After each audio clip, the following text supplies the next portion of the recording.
ঢাকায় ছবির অন্যতম আলোচিত চিত্রনায়ক জায়েদ খান বাংলাদেশ চলচ্চিত্র সমিতির সাবেক সাধারণ সম্পাদককে নিয়ে আলোচনার কমতি নেই। সিনেমা অভিনয়ের পাশাপাশি বর্তমানে স্টেজ শো নিয়ে নিজে ব্যস্ত সময় কাটাচ্ছেন জায়েদ খান। এদিকে আওয়ামী সরকারের পতনের পর বেশ কয়েকজন তারকার নামে মামলা হয়েছে, সেই তালিকায় রয়েছেন জায়েদ খানও।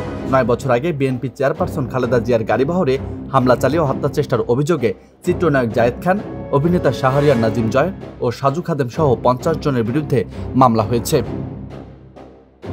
মামলার পর আলোচনা সমালোচনাও হয়েছে। এবার বিষয়টি নিয়ে কথা বলেছেন অন্তর্বর্তী সরকারের অন্যতম উপদেষ্টা অধ্যাপক ডক্টর আসিফ নজরুল।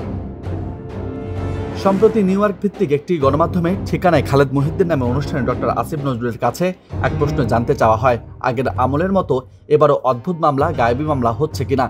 জবাবে অন্তর্বর্তী সরকারের এই উপদেষ্টা বলেন, সবার নাম নিয়ে তো বলা সম্ভব নয়, তবে এখন দুজনের নাম মনে আছে, সাকিব আল হাসান ও জায়েদ খান।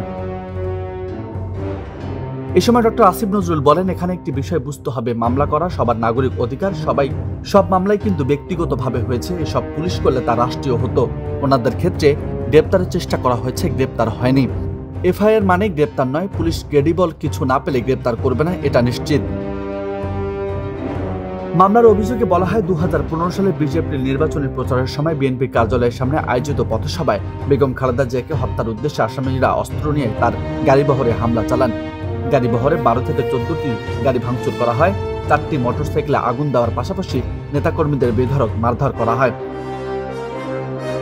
হামলায় খালেদা জিয়ার নিরাপত্তারক্ষীরা আহত হন। খালেদা জিয়াকে উদ্দেশ্য করে আসামিরা ইট পাটকেল নিক্ষেপ করলে সাধারণ পথচারীরাও আহত হন। নিউজ ডেস্ক, বার্তা 24।